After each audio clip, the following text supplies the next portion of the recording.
Hey guys, Remake here with another Harvest Moon A Wonderful Life video. Today I'm going to be talking about the 10 things that I and a lot of other people want to see in the Story of Seasons A Wonderful Life remake. Starting with number 1, more things to do with your dog. After playing Friends in Mineral Town, and knowing that you used to be able to play fetch with your dog, gain affection with your dog, and be able to reap the rewards in the end via a really fun fetching festival has left me really disappointed with just how much you can actually do with your dog. Sure, you can feed him and pick him up, and you can actually get him to chase away a couple intruders on your farm, but that's the bare minimum. You can't even bring him outside of the farm to show him to people. Hopefully the remake adds something a little additional like dog tricks or another fetching festival.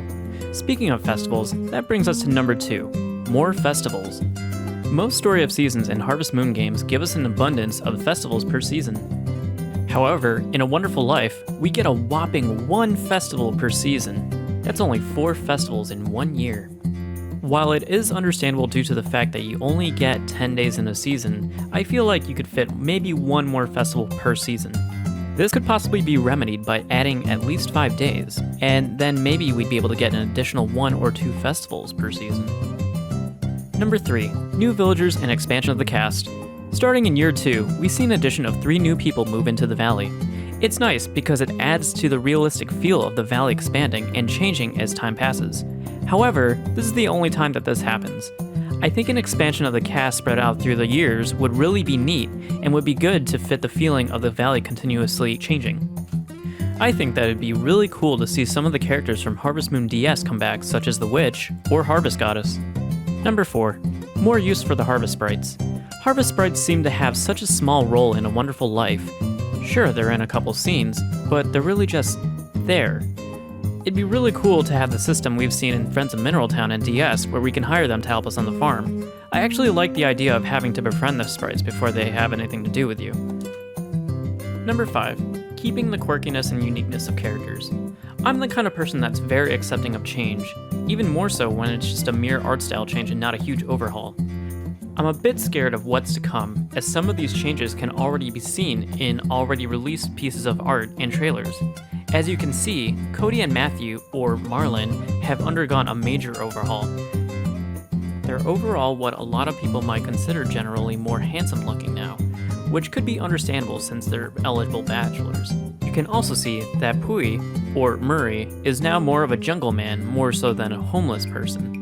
He no longer has flies buzzing around him and instead has butterflies. I do hope they keep the mad scientist look of Daryl and Patrick and Casey's more dirty look since they're constantly around soot and gunpowder. In short, hopefully the redesigns don't take away from the characters' current personalities. Number 6, tool expansion and more descriptive information. The game has quite an assortment of tools. The only issue is that, what's considered a good tool? One could only assume that the light tools are better than the heavy ones, but are the strange and weird tools better? Are more expensive tools the best tools? When you view the items, they give you super vague descriptions. Hello? So hopefully in the remake, we're given more proper descriptions on how the tools work, and they'll actually work how they say, because apparently there's a bug with one of the watering cans where you're supposed to be able to water a 3x3 square, and it just doesn't do that. Moving on to number 7, more reward for farming. With how little time you're given a day and in a season, you can only spend so much time with crops.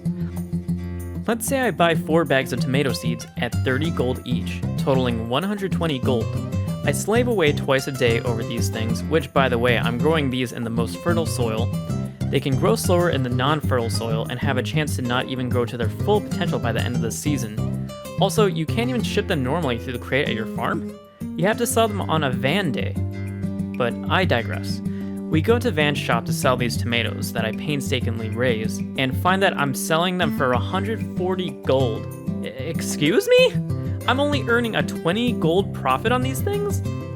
I can literally just ship the 6 bottles of milk that I get from my 1 cow and net myself a bigger profit in 1 day than the 8 days I slaved over these stupid crops.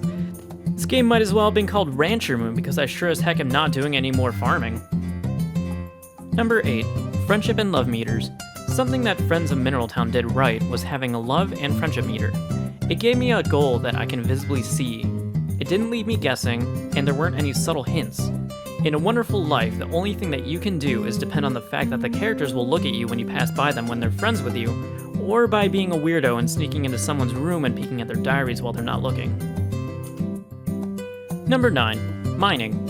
Something challenging that I and a lot of other people seem to like doing for the challenge is mining. A Wonderful Life unfortunately didn't have mining as we know it. All it was a daily digging on one floor through an excavation site for artifacts. It didn't have too much use other than the occasional finds that you can sell, and while it does expand year by year, it really doesn't do anything else. Hopefully we get a proper mining experience and can upgrade our tools through ores. And this finally brings us to number 10, Death.